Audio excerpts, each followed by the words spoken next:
Bonjour à tous et bienvenue dans Connexion Flamme Jumelle. Je vous retrouve aujourd'hui pour la deuxième vidéo de la série que j'ai lancée il y a quelques temps et que j'ai appelée Approfondissement des bases. Alors à travers cette deuxième vidéo, je vais continuer mon voyage dans ce lien de flamme jumelle et je vais continuer de vous proposer une compréhension désacralisée, une compréhension plus rationnelle, plus pragmatique, plus documentée peut-être, parce que finalement on s'aperçoit bien, on va revenir aux origines du terme, évidemment, et comment ce terme est utilisé et déformé, et on s'aperçoit bien que ce terme-là, c'est un petit peu un grand saladier dans lequel chacun va venir mettre ses croyances, ses valeurs, sa spiritualité personnelle, parfois aussi sa religion ou pas, euh, tout ce qu'on appelle sa carte du monde. Alors c'est quoi la carte du monde? La carte du monde, c'est un présupposé, c'est le présupposé principal de la PNL, dans lequel on estime que finalement, chaque personne a sa propre perception de la réalité. Une perception sensorielle d'abord, ce que le corps ressent, ce que l'esprit peut capter, la conscience, hein, on parlera aussi d'état modifié de conscience. On va en parler d'autant plus que ce lien de flamme jumelle est rempli d'intuition. Il y en a d'autres qui parleront de médiumnité, il y en a d'autres qui parleront de 5D, mais globalement, on va parler des états modifiés de conscience. Donc finalement, un être vivant, sa carte du monde, c'est la manière dont il perçoit le monde de manière sensorielle et parfois aussi de manière extrasensorielle. C'est aussi le filtre culturel, social, le filtre aussi qu'il reçoit par son éducation, etc. Moi, j'aime aussi parler du transgénérationnel, hein, moi, j'aime la psychanalyse. Donc, finalement, tout ce qu'on traîne derrière soi, la manière dont on est déterminé un petit peu quand même par l'enfance, peu importe. Il y a plein de filtres qui font qu'on a tous une forme de réalité différente. D'ailleurs, vous pouvez le constater dans mes vidéos d'avant, et je continuerai toujours à le faire. Souvent, pour parler d'un élément, j'utilise plusieurs mots. Souvent, voilà, on peut parler de l'univers, il y en a d'autres qui appellent ça la source, il y en a qui appellent ça le divin, il y en a qui appellent ça le plus grand, il y en a qui appellent ça le destin, la 5D, etc., etc. Moi, j'aime plutôt parler d'intuition, de connexion à l'environnement. Voilà, chacun sa carte du monde, et c'est OK. Il n'y a pas de meilleure représentation du monde qu'une autre, comme il n'y a pas de relation amoureuse d'une valeur supérieure à une autre. On va le voir. Et donc finalement, cette idée que ce lien, on va revenir sur ses origines, est aujourd'hui le réceptacle de toutes les croyances, de toutes les cartes du monde, c'est gênant ou pas d'ailleurs, parce que du coup chacun peut y trouver ses propres références, son propre vocabulaire, sa propre représentation du monde, et c'est OK.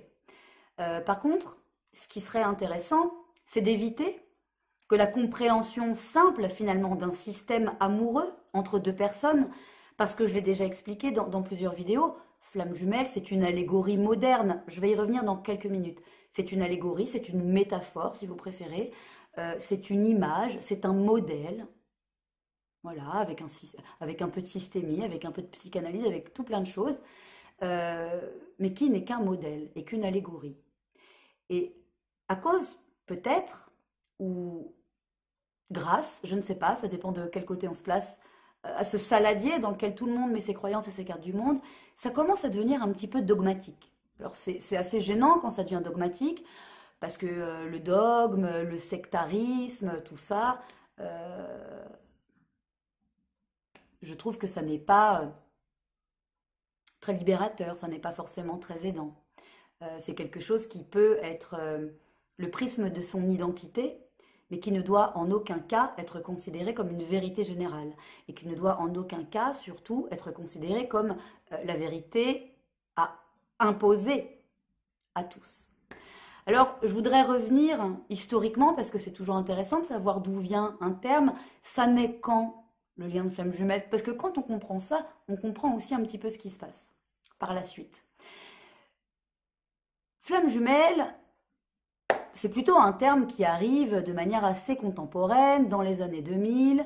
Ça arrive parce qu'on cherche, comme l'a fait l'activité humaine en tout temps, hein, et dans toutes les sciences, notamment la philosophie, la mythologie, et peut-être très certainement aussi dans certaines autres civilisations, on peut voir ça en ethnologie, l'être humain a toujours eu besoin de justifier, de rendre universels les comportements, c'est ce qu'on appelle les mythes fondateurs, c'est ce qu'on appelle les allégories. Moi, souvent, je prends l'exemple du complexe d'Oedipe parce qu'il est très connu. Est-ce qu'il y a vraiment un garçon qui a tué son père pour épouser sa mère? Je ne sais pas, mais en tout cas, ça vient nous parler de manière allégorique d'un moment du développement de l'enfance et des enjeux émotionnels à ce moment-là et des enjeux d'un système entre parents et enfants. Bref. Ce lien de flamme jumelle, ça pourrait être ça. Parce que finalement, cette allégorie de comprendre les comportements, notamment amoureux, c'est ce qu'a fait la philosophie à travers beaucoup d'ouvrages. Moi, j'aime le banquet de Platon, j'en ai parlé beaucoup, l'allégorie, j'allais dire l'allégorie de la caverne, mais c'est pas celle-là, le mythe de l'androgyne, enfin, tout ça se recoupe un petit peu, qui vient expliquer cette idée métaphorique d'une personne coupée en deux, qui aura à se retrouver. Cette métaphore-là, elle nous permet d'expliquer les passions amoureuses, le désir sexuel, la fusion, le fait qu'on ait envie de se fondre dans quelqu'un. C'est ok. Je vous parle de Platon, mais il y en a peut-être d'autres que je ne connais pas, dans d'autres courants de la philosophie, et dans d'autres, je sais qu'il y en a en Égypte, etc., mais bon, voilà, je ne les connais pas. Et puis finalement, à un moment donné, dans les années 2000, probablement que ce lien un petit peu souffrant où on a quelqu'un qui a plutôt des comportements de dépendance affective et une autre personne qui a plutôt des comportements de phobie de l'engagement.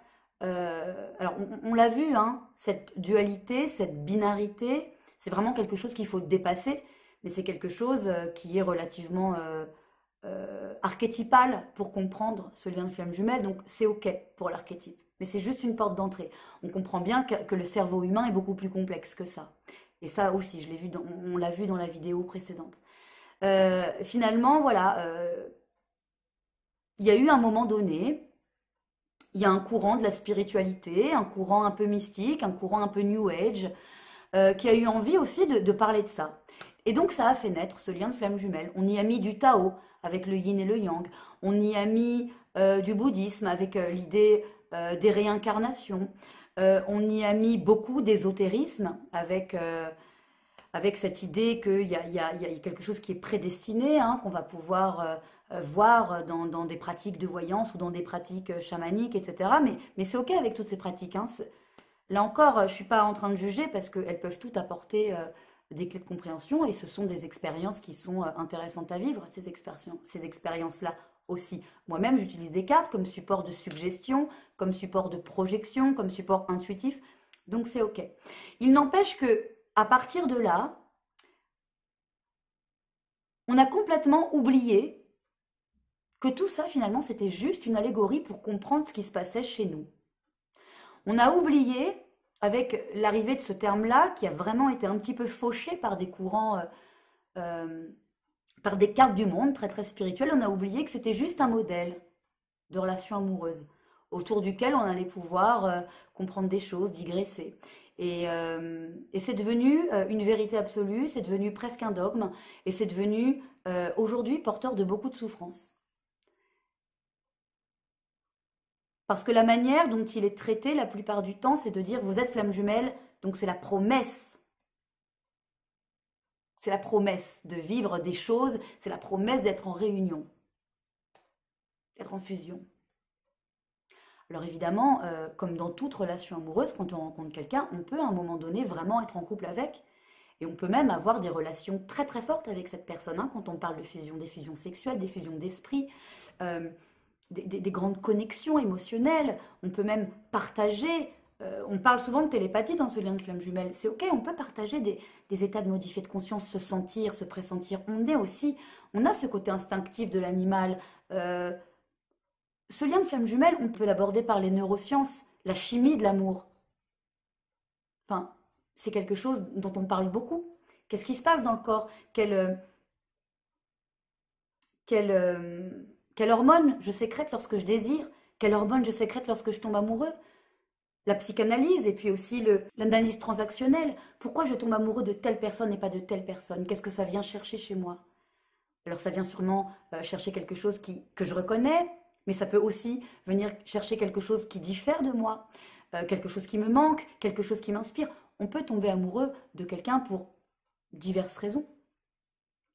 Le lien de flamme jumelle, il peut aussi être abordé par le biais de l'anthropologie, du déterminisme, mais aussi par le biais de la pathologie, souvent, hein, quand on s'obstine à rester dans une relation souffrante, quand on peut aussi vivre des situations un peu érotomanes. Enfin, c'est tellement large, ce lien. Tout le monde peut tellement y mettre tout ce qu'il veut que j'ai vraiment envie de revenir à quelque chose de beaucoup plus compréhensible, à quelque chose de beaucoup plus documenté, de beaucoup plus sérieux et de beaucoup plus concret. Parce que finalement, cette histoire d'amour que vous allez vivre, ça n'est ni plus ni moins l'histoire d'une personne qui rencontre une deuxième personne et qui va, pour tout un tas de raisons qu'on vient d'évoquer, neurologiques, émotionnelles, affectives, transgénérationnelles, etc., tomber amoureux de l'autre. On peut tout expliquer, je pense, aujourd'hui dans l'amour. C'est aussi sympa de ne pas tout expliquer, parce que c'est quand même très très agréable de se laisser porter par tout ça. Mais finalement, ces deux personnes qui tombent amoureux, et ces deux personnes qui vont ressentir à ce moment-là cette forme de complétude, de connexion, de bouffée, d'énergie qui monte, et le cœur qui s'emballe, et souvent on parle d'ailleurs à la reconnexion de ça, de voir la lumière, de voir l'autre à l'intérieur de lui, de sortir un peu de soi-même, ou même d'être complètement en soi-même à ce moment-là. On parle simplement d'un état modifié de conscience, en fait. L'amour, c'est un état modifié de conscience. Temporaire, souvent, hein, la littérature nous le dit, l'amour dure 3 ans. Il n'y a pas que la littérature d'ailleurs qui nous le dit. On le voit aussi dans les études d'autres espèces. Bref, peu importe, on va pas commencer à se perdre, mais ce que je veux dire, c'est que cette connexion spéciale, évidemment, on n'est pas obligé de la vivre 50 fois dans la vie. Souvent, on la vit plusieurs fois, et puis souvent, parfois, on peut la vivre qu'une fois, ça dépend. Mais cette connexion-là, extrêmement spécifique, qui va générer un éveil, qui va générer, lorsque la personne part, cette nuit noire de l'âme dont on parle, qui est une véritable et profonde dépression, qui va déclencher d'ailleurs un éveil spirituel. C'est intéressant finalement de relier cet éveil spirituel, cet état de conscience modifié, cet accès à autre chose, à des extra-sensations, à des extra-perceptions. C'est pas de la magie, puisqu'on perçoit, donc c'est que ça existe. Mais de voir que ça arrive à un moment précis, quand on est très malheureux, très très mal, en rupture. C'est un état aussi qui arrive notamment dans les témoignages d'expériences de mort imminente. Finalement, est-ce que ce ne serait pas juste une réaction électrique, chimique du cerveau? Les scientifiques y répondront mieux que moi, mais il y a de ça. Tout part de l'être humain. Alors ensuite, voilà, on vous parle souvent de ce moment où il y a un switch, de ce moment où après il y a une réunion, où l'autre se rend compte que... Moi j'aimerais qu'on aborde les choses, on retire les flammes jumelles, on retire le destin, on retire les guides de lumière, on retire ce qui parle de divin, on retire ce qui parle de la source, parce que tout ça, c'est votre carte du monde. Je partage quelques points, mais je ne partage pas tout. Et moi, je vais vous donner un squelette épuré de ce lien. Si on prend une relation lambda, classique, dans laquelle on tombe amoureux de quelqu'un, et que cette personne nous quitte, qu'est-ce qui se passe? On est malheureux. Ok, c'est la nuit noire de l'âme. Alors là, dans ce contexte de flamme jumelle, on se dit que c'est le plus grand malheur de notre vie. Ben oui, c'est normal, parce que peut-être que c'est la personne avec qui on a été vraiment dans une connexion extrêmement puissante, comme on l'est rarement dans la vie, voire peut-être qu'une seule fois. On va vivre cette nuit noire de l'âme, et ensuite elle va nous pousser, comme je l'explique souvent, à enclencher une résilience. Parce qu'on ne peut pas rester dans cet état. puisque cet état de tristesse interne, il va venir gangréner notre environnement. Ça va nous amener des problèmes au travail, ça va nous amener des problèmes avec nos enfants, ça va nous amener des problèmes avec les collègues, peut-être des problèmes financiers, et tout s'écroule, et là on se dit, ah, l'univers. C'est la même idée que la pensée créatrice. Souvent on dit, la pensée crée et l'univers manifeste. Hein. C'est cette idée de loi de l'attraction un petit peu que j'ai déjà développée dans d'autres vidéos. La pensée du cerveau, le corps, la fait exister. Ce qu'on pense, le corps le fait exister. Il ne peut pas y avoir de différence entre ce que j'ai là et ce que je fais. Et quand il y en a, c'est très douloureux. C'est ce désalignement dont on parle aussi souvent. Peu importe. Donc dans ce moment de nuit noire de l'âme, on est très mal et tout va commencer vraiment à être très très mal aussi autour de nous. Ça va prendre la couleur de ce qu'on envoie, de ce qu'on dégage, de ce qu'on est, de ce qu'on pense, de ce qu'on suggère. Je ne suis qu'une suggestion à mon environnement, dans mes vibrations, dans ma manière de parler, dans ma manière de me positionner, dans ma manière d'envoyer de l'énergie. Et je ne suis qu'une suggestion à l'autre.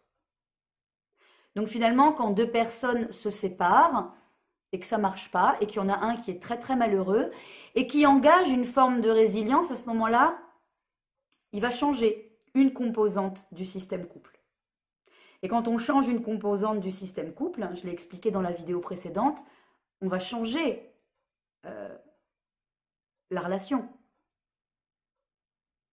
On va suggérer autre chose à l'autre, parce qu'on suggère autre chose de soi, puisqu'on a fait un travail sur soi. Et quand on suggère quelque chose de différent, la relation est différente. Et quand la relation est différente, on peut se retrouver ou pas. Et ça va encore plus loin, et c'est ce qu'on vous explique dans le lien de flamme jumelle. A priori, deux personnes qui tombent amoureux, on ne parle pas des gens qui ne s'aiment pas, des plans exclusivement érotiques, et de l'amitié, et des relations unilatérales. On dit quand il y a une vraie histoire d'amour entre deux personnes qui s'aiment à un moment donné, et que c'est très fort, et qui ressentent des choses grandes, et que ça les révèle à eux-mêmes. C'est ça aussi l'amour. Hein. L'autre est un miroir de soi, et quand la personne qu'on aime nous regarde, mais on se sent tellement beau et magnifique, et quand on est tout d'un coup privé de ça, on est coupé de tout. Et bien, quand la première personne change, et que ça amène la deuxième personne à se dire aussi qu'elle peut changer pour tout un tas de raisons, parce qu'elle s'aperçoit qu'elle a fait du mal à l'autre, ou parce qu'elle aime l'autre et qu'elle a envie de pouvoir mieux communiquer avec elle, à partir du moment où deux personnes interagissent, il y a deux options. Soit elles se retrouvent, soit elles ne se retrouvent pas. Parce que quand on a souffert, on peut avoir envie de réparer, ou on peut avoir envie de vivre autre chose. Et je ne suis pas sûre qu'il existe, et je suis même assez persuadée d'ailleurs que ça n'existe pas, un dogme, une recette, comme les flammes jumelles, avec tout ce qu'on met dedans en permanence pour dire « Ah mais lui, tu vas le forcer à t'aimer. Si toi tu fais ça, c'est sûr, vous êtes des flammes jumelles, il va t'aimer, c'est obligé. » Vous savez, on a beaucoup critiqué Walt Disney, et on a souvent dit dans l'inconscient collectif, Walt Disney, c'est la Belle au bois dormant, c'est Cendrillon, c'est le prince charmant. Alors oui, hein, oui, ça fait partie de l'inconscient collectif, y compris du mien. Et c'est pour ça que je me passionne depuis toujours pour les relations amoureuses. Moi, mon premier métier, c'était de parler à travers le cinéma de l'évanescence du désir. Le côté éphémère des choses, de l'amour.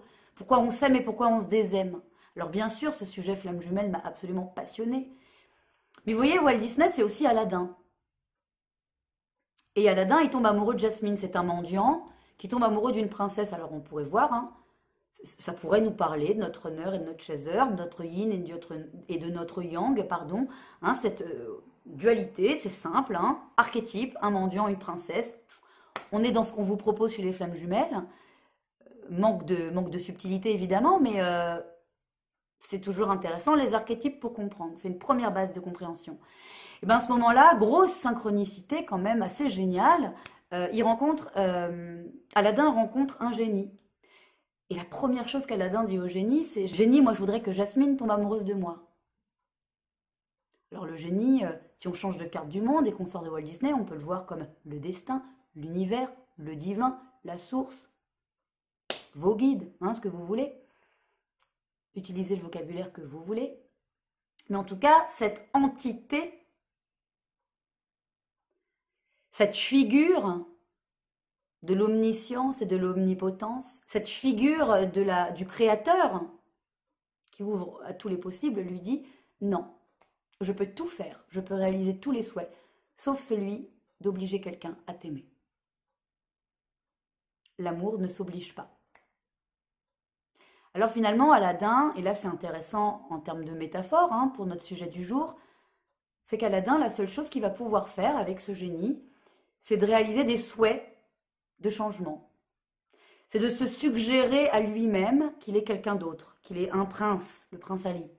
Et du coup, de suggérer à Jasmine autre chose.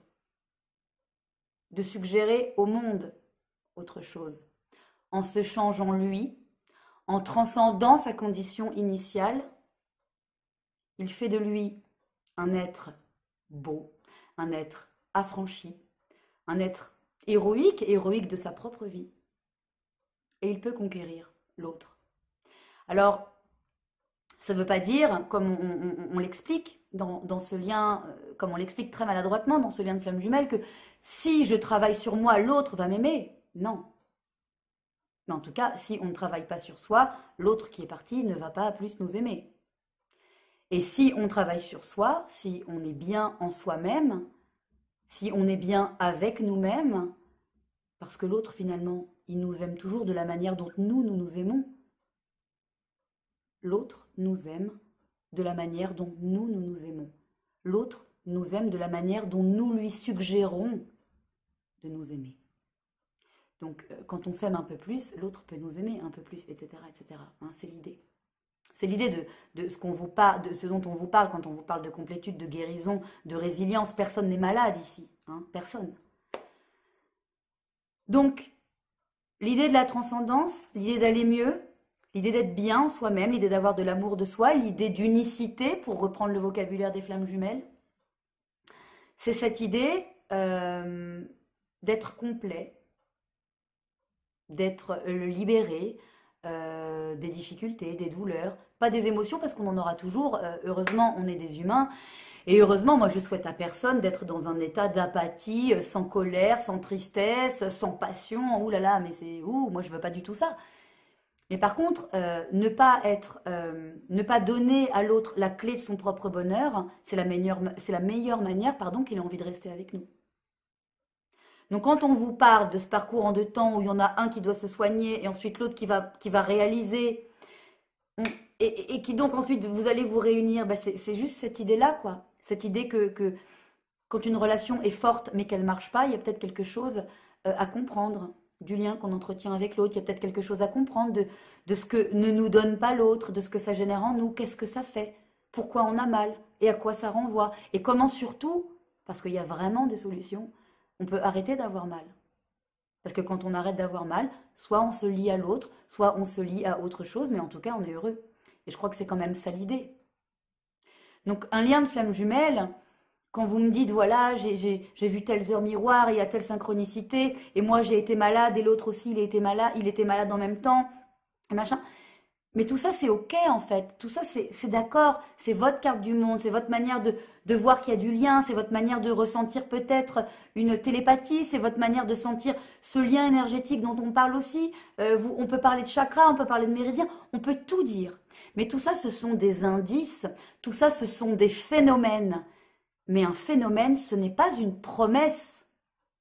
C'est pas parce que vous vivez ça qui, en réalité, n'est qu'une information sur vous. On peut le dire aussi, si on croit en la télépathie sur l'autre aussi, ce qu'on ressent de lui, mais on ressent l'autre toujours par son propre filtre, donc de toute manière, c'est une information sur soi quand même. Ça n'est pas la promesse, ni de la réunion, ni de la fusion, ni rien. C'est juste l'expérience, le fait d'éprouver ce lien par votre sensorialité intérieure, extérieure, etc., auditif, et puis percevoir des choses, des sons, des odeurs. Vos états de conscience s'ouvrent, vos états de conscience se modifient. Tous ceux qui parlent de 5D, tous ceux qui parlent de rêves prémonitoires, de sortie de corps, oui d'accord, c'est OK. Si vous l'avez vécu, il n'y a personne qui peut vous dire que c'est faux, personne puisque vous le vivez. Mais ce qui est important de comprendre, c'est que ce n'est pas magique, d'accord? C'est juste vos états de conscience. Faites Intéressez-vous à tout ça, c'est passionnant. Quand vous lisez, quand vous rêvez, quand vous êtes absorbé dans un film, quand vous parlez, quand vous créez, quand vous chantez, quand vous dormez, quand vous discutez avec quelqu'un et que c'est passionnant. Il y a plein de moments dans la vie où vous êtes dans des états de conscience modifiés. Alors en plus, quand vous avez de l'intuition, quand vous avez des ressentis, ok, c'est ok tout ça. Mais je crois que c'est important de revenir à des connaissances phénoménologiques, des connaissances cognitives, des connaissances psychanalytiques, moi j'adore ça, des connaissances en neurosciences, pour comprendre qu'en fait, ce lien de flamme jumelle, c'est juste un modèle relationnel entre deux êtres humains dans lequel il va y avoir deux ingrédients essentiels. Une rupture extrêmement douloureuse, à la suite d'une passion, d'une connexion très forte, et ensuite une résilience. Alors, en règle générale, quand il y a une résilience, des deux côtés, on a plaisir à se retrouver et à continuer à être ensemble. Ou alors, on peut décider de vivre du coup autre chose. Mais cet acte de résilience qu'on aura fait pour nous-mêmes, il nous aura tout apporté. Cette personne-là, qui nous aura connectés au plus profond de nous-mêmes, à tout ce qui est nous-mêmes, tout ce qui nous manque, tout ce qu'on aime, tout ce qu'on veut, tout ce dont on a besoin, tout ce qu'on projette, etc., etc., etc., etc. Tout ce que ça nous rappelle de notre patrimoine génétique et de notre transgénérationnel. Bref, une fois que ça nous aura parlé à tout notre corps, eh bien cette relation-là, si à un moment donné elle est extrêmement souffrante, au point d'avoir l'impression de mourir à nous-mêmes, et qu'on fait tout ce qu'il faut pour aller mieux, qu'on trouve nos ressources, qu'on trouve notre côté créateur, notre dimension divine à nous, on peut dire ça si vous voulez. Nos ressources en tout cas, quelles qu'elles soient, quelle qu'en soit la nature et quelle que soit la terminologie qu'on a envie d'utiliser. À partir du moment où cette personne-là nous a permis de devenir plus grand, de devenir plus heureux, de devenir plus libre et plus humain, plus vivant, alors on peut considérer que c'est un lien de flamme jumelle. Alors est-ce que ça pourrait ne pas parler à tout le monde finalement? Moi je suis très très mal à l'aise avec cette idée très ésotérique que ce sont des êtres élus, qu'il n'y en aurait que quelques milliers sur la planète et qui... Bon alors déjà ça sort d'où? C'est écrit dans quel livre? Quelle recherche? Quelle recherche? Remettez en question ce qu'on vous dit tout le temps, y compris moi ce que je vous dis. Interrogez-vous. Mais surtout, je crois que n'importe quel message, moi vous voyez, je ne sais pas quel est, je ne sais pas quel est le projet de tous ces gens qui ouvrent des chaînes, qui viennent parler des flammes jumelles. Est-ce que ce sont des gens qui ont envie de parler de leur relation amoureuse à eux? Est-ce que ce sont des gens qui ont envie de parler de ce qu'ils ressentent, de leur extrasensorialité? Est-ce que c'est des gens qui ont envie d'exposer leur carte du monde et de l'ériger en vérité et en dogme? Et ça, c'est problématique. Est-ce que ce sont des gens qui ont vraiment envie d'aider? Est-ce que ce sont des gens qui recherchent? Moi, je ne sais pas. Par contre, tout ce que je sais, c'est que c'est toujours hyper génial de théoriser sur des phénomènes. C'est toujours hyper génial de faire des hypothèses sur des phénomènes. C'est toujours passionnant de faire de la recherche d'un phénomène. Et moi, je peux vous dire qu'au bout de plus de 2000 consultations, et y compris mon parcours personnel et mon parcours de vie à moi, on comprend des choses juste avec les sciences humaines, les sciences cognitives et les neurosciences. On n'a pas besoin d'aller chercher de l'ésotérisme. Moi, tout ce que je peux vous dire, c'est qu'il n'y a pas d'être humain supérieur à d'autres. Il n'y a pas d'histoire d'amour supérieure à d'autres. Il n'y a pas un modèle sacré. C'est quoi un modèle sacré? Y a-t-il autre chose de sacré que l'être humain, l'humanité, le vivant? Bon, bref. Je l'ai déjà dit dans une vidéo que j'avais appelée Mission de vie. Je suis très gênée par cette espèce de théorie du niveau amoureux. Ah, telle histoire d'amour, elle vaut plus. Ah, la flamme jumelle, ah, ça veut dire qu'attention, t'as une mission de dingue au niveau de... Gardez vos cartes du monde. Gardez vos cartes du monde. Essayez juste de comprendre ce qui se passe dans votre relation et ce qui se passe en vous. En fait, c'est la seule manière que ça fonctionne. Il n'y a pas de recette. Parce que s'il y en avait, je vous assure qu'il y aurait vachement moins de chaînes YouTube. S'il y en avait, on n'aurait pas besoin d'inventer des croyances. On n'aurait pas besoin d'imposer des dogmes spirituels et ésotériques et mystiques pour dire aux gens, mais si... Non, on vivrait juste sa vie en fait. En disant, bah là j'aime, et puis bah là j'aime plus, et puis là j'aime encore. Et quand il y a quelque chose qui est souffrant là-dedans, bah on règle cette souffrance, on s'en occupe, on l'interroge. On va voir les thérapeutes qu'on a envie d'aller voir, mais on se fait aider.